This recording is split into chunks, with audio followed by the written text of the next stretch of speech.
Students, अब हम start करते हैं एक्सरसाइज 9.2 का क्वेश्चन नंबर 15।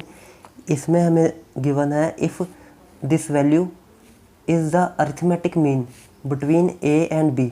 ये जो वैल्यू है इसके और इसके बीच का अरिथमेटिक मीन है।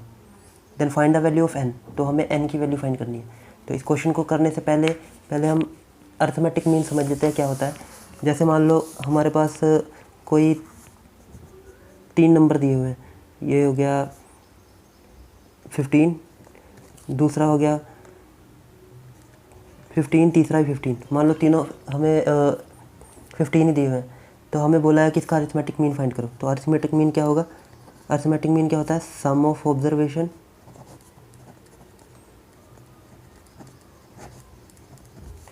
Upon number of observation. तो सम ऑफ ऑब्जर्वेशन क्या आएगा? सम ऑफ ऑब्जर्वेशन होगा 15 + 15 + 15। और नंबर ऑफ ऑब्जर्वेशन कितनी है हमारे पास? 3। तो हमने डिवाइड किया, हमें मिला 45/3। और हमारे पास जो अरिथमेटिक मीन आ गया वो कितना आ गया? 15। ज़रूरी नहीं यहाँ 15 ही होना चाहिए था, कोई और वैल्यू भी हो सकती थी। यहाँ 15, 10, 20, तो तीनों को ऐड किया और कितनी वैल्यू है? 3 वैल्यू है। अगर मान लो यहाँ पे 4 वैल्यू होती तो हम क्या करते हैं? चारों को ऐड करते और नीचे 4 से डिवाइड करते। तो ये हमारा होता है अरिथमेटिक मीन। अब अरिथमेटिक मीन जो हमारी एपी होती है उसमें क्या चीज़ होती है वो देखते हैं। जैसे मान लो हमारे पास है एक एपी गिवन है 5, 10, 15, 20, 25। हमें ये एक एपी सीरीज़ दी हुई है। तो इसमें अरिथमेटिक मीन क्या होता है? जैसे मान लो हम किसी भी तीन कंसेक्यूटिव मतलब साथ साथ वाली किसी भी 3 का कंसेक्यूटिव का अरिथमेटिक मीन फाइंड करें तो वो हमेशा बीच वाला ही आएगा। यहाँ पे हम करके देख लेते हैं। किसी भी 3 कंसेक्यूटिव टर्म का अरिथमेटिक मीन मीन्स इसका और इसका, 15 और 5 का, अगर इसका हम अरिथमेटिक मीन फाइंड करते हैं तो हमेशा 10 आएगा। यहाँ करके देख लेते हैं। जैसे यहाँ पे 5 और 15 का हमने अरिथमेटिक मीन फाइंड किया तो कितना आया? 20/2। कितना आ गया? 10। तो ये 10 ही है। अब कोई और देख लेते हैं, कोई ये तीनों कर लेते हैं। ये तीनों, इन तीनों में किसका गया? 10 और 20 का। 10 और 20 का हमने अरिथमेटिक मीन फाइंड किया। कितनी टर्म्स है? 2। तो डिवाइड किया 30/2, कितना आया? 15। तो ये आ गई बीच वाली टर्म। तो मतलब हमेशा कभी भी, अब जैसे मान लो हम ये तीनों टर्म ले लेते हैं, ये वाली तीनों, अगर हम ये इन दोनों का निकालेंगे तो हमेशा ये बीच वाली टर्म आएगी। तो यहाँ से हमें एक चीज़ पता लग गई कि अगर हमारे पास कोई सीरीज़ दी हुई है जैसे ABC, तो मतलब अगर हम पहले और आखिरी वाले का अरिथमेटिक मीन फाइंड करेंगे तो ये बीच वाला ही आएगा। मतलब कि अगर हम अरिथमेटिक मीन फाइंड करते हैं तो अरिथमेटिक मीन पहले और ये तीसरे का कितना होगा? A + C/2। ये किसके इक्वल होगा? किसके इक्वल? B के इक्वल। तो मतलब हमारा जो अरिथमेटिक मीन आएगा B = A + C। तो हमेशा ये हमारा अरिथमेटिक मीन ये बीच वाला होता है। तो अब हमें जो क्वेश्चन में दिया था, क्वेश्चन में बोला था कि ये जो है अरिथमेटिक मीन है किसका? A और B का। इसका मतलब है कि हमारे पास ये जो A और B का अरिथमेटिक मीन किसका? अरिथमेटिक मीन A और B का जो अरिथमेटिक मीन है वो क्या है? हमें दिया हुआ है ये है। तो मतलब ये अरिथमेटिक मीन की वैल्यू हमारी ये दी हुई है। तो इसका मतलब यहाँ अरिथमेटिक मीन की जगह पे हम ये लिख सकते हैं, ये इसको। तो अब हम क्या लिखेंगे? अरिथमेटिक मीन की value equal to A + B/2। यही हमें दिया हुआ था। If this value is arithmetic mean between A and B। A और B के बीच में जो अरिथमेटिक मीन है वो क्या है हमारा? ये। तो अरिथमेटिक मीन हमें पता लग गया कि क्या होता है। A और B इसको 2 से डिवाइड कर दें तो जो आता है वही हमारा अरिथमेटिक मीन होता है। और अरिथमेटिक मीन हमें दिया हुआ है ये। तो अब इसी को यहाँ पे लिखते हैं। जो हमारा अरिथमेटिक मीन होता है वो क्या होगा? A + B/2। और यहाँ से अरिथमेटिक मीन हमें कितना दिया हुआ है? A⁴n + B⁴n upon A⁴n-1 + B⁴n-1 और यहाँ पे A + B/2। अब इसके आगे हम इसको क्रॉस मल्टीप्लाई करेंगे, 2 को इधर और इसको इधर। 2 को इधर मल्टीप्लाई किया तो ये हो गया 2 इंटू ए की पावर n प्लस बी की पावर n, और इसको उधर ले गए तो a प्लस बी, और ये हो गया a की power n minus 1 plus b की पावर n माइनस 1। अब इसको मल्टीप्लाई कर देते हैं तो ये 2 इंटू ए की power n plus n, 2 into B की पावर n। अब इसको हम अकेले अकेले को मल्टीप्लाई करेंगे इससे। पहले a को करते हैं, a को हमने इससे मल्टीप्लाई किया तो ये हो गया a इंटू ए की पावर n माइनस 1। अब a को इससे किया a इंटू बी की पावर n माइनस 1।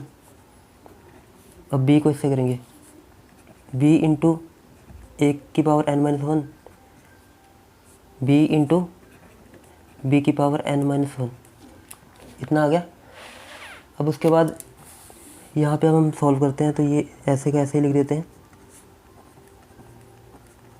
अब यहाँ पे देखो ये हमारे पास है ए की पावर समझ लो 1 है हमारे पास। यहाँ ए के ऊपर पावर में कुछ भी नहीं है तो इसका मतलब यहाँ पे पावर 1, यहाँ ए की पावर 1, यहाँ बी की पावर 1। अब हमें पता है कि अगर बेस सेम हो और तो पावर ऐड हो जाती है। जैसे मान लो हमारे पास एक एक्स की पावर 2 है और एक्स की पावर 3 है, तो ये क्या होता है एक्स की power 2 plus 3, base same power add, यही होगा। तो यहाँ पे देखो ए की पावर 1 और ए की पावर n माइनस 1, तो बेस सेम है तो पावर हम क्या कर देंगे ऐड। तो ये हो जाएगा ए 1 प्लस n माइनस 1, और यहाँ तो कुछ कर नहीं सकते तो हम इसको ऐसे ही लिख देते हैं, और इसमें भी हम कुछ नहीं कर सकते तो इसको भी ऐसे ही लिख दिया। अब इसमें हमारे पास बेस सेम है, b की पावर 1 और b की पावर n माइनस 1, तो इसमें हम बेस सेम पावर ऐड कर सकते हैं 1 प्लस n माइनस 1। अब यहाँ से -1 से ये 1 कैंसिल, और यहाँ से -1 से ये कैंसिल, तो हमारे पास रह गया 2 a की पावर n प्लस 2 b की पावर n, और यहाँ से अब तो a की पावर n बची बस, तो a की पावर n, और यहाँ a b n माइनस 1, और यहाँ b a n माइनस 1, और यहाँ पे b की पावर n, इतना रह गया। अब यहाँ पे हमारे पास 2a की पावर n, 2b की पावर n, और यहाँ पे भी हमारे पास है a की पावर n, b की पावर n, तो ये सेम वैल्यू को इस साइड ले आएंगे तो इससे माइनस कर देंगे, इससे माइनस कर देंगे, हमारे पास ये दो रह जाएंगे। तो हम इसको इधर लेके आते हैं तो 2a की पावर n, तो ये a की पावर n इधर आएगा माइनस का हो जाएगा, प्लस 2b की पावर n, ये b की पावर n इधर आएगा माइनस का। अब यहाँ पे हमारे पास रह गया a b की power n minus 1 plus b a की पावर n माइनस 1। अब यहाँ पे हमारे पास 2a की पावर n और a की पावर n, तो ये रह गया a की पावर n, और यहाँ पे 2b की पावर n माइनस b की पावर n, तो ये रह गया b की पावर n। अब यहाँ से a b की power n minus 1 plus b a की पावर n माइनस 1। अब इसके बाद क्या करेंगे, इसके बाद देखो यहाँ पे हमारे पास a की पावर n है, b की पावर n, और यहाँ पे a b की पावर n माइनस 1 और b a की पावर n माइनस 1। अब हम इसमें जो सेम होंगे ना उसको एक साइड करेंगे। अब यहाँ पे हमें देख के लग रहा है कि जो a की पावर n है और इस साइड भी a की पावर n है इसमें, और यहाँ b की पावर n है तो इस साइड भी b की पावर n है इसमें, तो हम जो सेम पावर वाले हैं उसको एक साथ कर लेते हैं। जैसे यहाँ पे हमारे पास है a की पावर n, तो यहाँ पे हमारे पास है a की पावर, ये b तो है ही साथ में, इसके साथ है a की पावर n माइनस 1, ये है, यहाँ पे माइनस का हो जाएगा।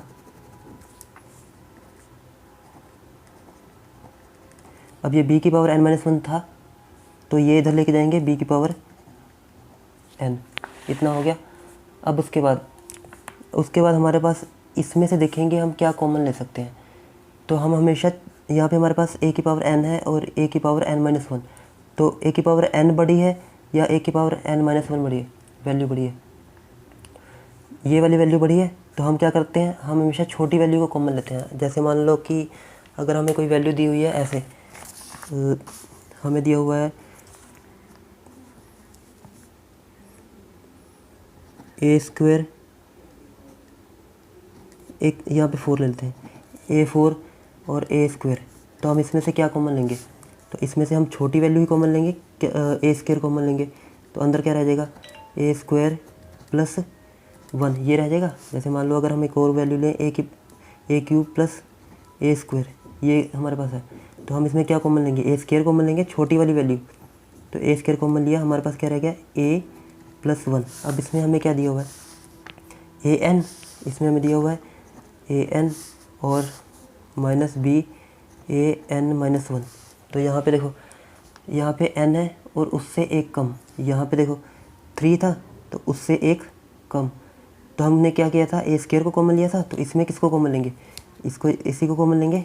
जब हमने ए स्क्वायर को कॉमन लिया तो हमारे पास यहाँ पे क्या रह गया, ए एक रह गया, ए स्क्वायर निकाल लिया तो यहाँ से एक ए रह जाएगा। तो वैसे ही जब हम n-1 निकाल लेंगे तो यहाँ पे क्या रहेगा, एक n तो रह जाएगा। जैसे इसमें से हम, या फिर अगर आपको ऐसे नहीं समझ आ रहा तो ऐसे कर सकते हैं, या ए की पावर n, यहाँ से अपनी तरफ से +1 -1 लगा लेते हैं, और यहाँ पे ये तो ऐसे ही है। अब यहाँ पे हमारे पास इसको स्प्लिट कर लेंगे, ए की पावर n-1 इंटू ए की पावर 1, ये हो गया, और b ये हो गया। मतलब अब हम इसमें से क्या कॉमन ले सकते हैं, ए की पावर n-1 कॉमन लेंगे तो क्या रह जाएगा, ए माइनस बी रह जाएगा। तो वही हमने, अब इसमें से हम क्या कॉमन ले रहे हैं, इसमें से हम कॉमन ले रहे हैं ए की पावर n-1, और यहाँ से रह गया हमारे पास ए, और यहाँ से रह गया हमारे पास बी। सेम इसमें से भी, इसमें से हम क्या कॉमन लेंगे, इसमें से हम कॉमन लेंगे b की पावर n-1, ये कम वाला। तो यहाँ पे क्या रह गया हमारे पास, यहाँ पे a रह गया, और यहाँ से क्या रहेगा, ये n वाला है, ये n-1 वाला, तो इसमें जहाँ पे n होता है वहाँ पे एक रह जाता है b। अगर ये भी नहीं समझ में आया तो ये देख लेते हैं, इसमें से कॉमन कैसे लिया। ये हमारे पास था ए बी n-1, और यहाँ पे b की पावर n। अगर हम अपनी तरफ से यहाँ पे +1 -1 लगा लेते हैं, और ये हमारे पास हो जाएगा n-1 इंटू बी की पावर 1, ये हो गया। क्योंकि बेस से हम पावर ऐड करेंगे फिर दोबारा हमारे पास वही आ जाएगा n-1 + 1।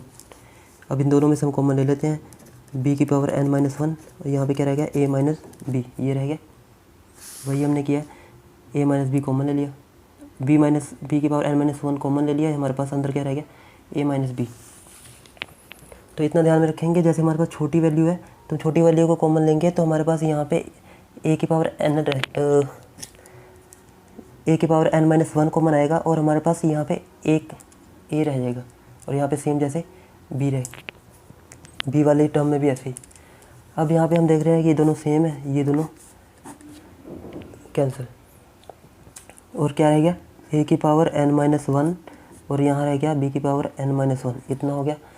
अब यहाँ से अगर हम इस वैल्यू को इधर करें तो क्या आ जाएगा, ए की पावर n-1 अपॉन बी की पावर n-1, यहाँ पे रह गया हमारे पास 1। अब हमने जैसे पहले किया हुआ है कि अगर हमारे ये एक फॉर्मूला होता है, जैसे ए की पावर हमारे पास है m और बी की पावर भी हमारे पास है m, तो हम क्या करते हैं, a अपॉन बी होल की पावर हमारे पास m हो जाती है। तो वैसे ही इसमें a अपॉन बी, और यहाँ क्या हो जाएगा, पावर n-1, ये हो गया 1। हमें किसकी वैल्यू फाइंड करनी थी, हमें क्वेश्चन में n की वैल्यू फाइंड करने को बोला है, तो ये हमारे पास 1 है। अगर हम जैसे मान लो हमारे पास 1 को हम अब कैसे चेंज करें कि हमारे पास n-1 की वैल्यू आ जाए, तो यहाँ देखते हैं, जैसे x की पावर कुछ भी हो तो उसकी वैल्यू क्या आती है, 1। तो मतलब हम ऐसे चेंज करेंगे कि ये 1 ही रहे और हमें n की वैल्यू भी मिल जाए, तो हम इसको चेंज करेंगे। अगर हम इसको यहाँ पे a अपॉन बी है, इसको देख के हम इसको चेंज करते हैं, तो अगर हम यहाँ पे ऐसे कर दें a अपॉन बी की पावर 0, तो ये 1 के इक्वल ही होगा। तो यहाँ पे हम 1 की जगह पे ये कर देते हैं a अपॉन बी, और यहाँ पे a अपॉन बी की पावर 0। तो अब देखो ये दोनों सेम, और उनकी पावर कंपेयर कर देंगे हम। तो यहाँ पे लिख देते हैं कंपेयरिंग पावर्स और या फिर इंडिसेस।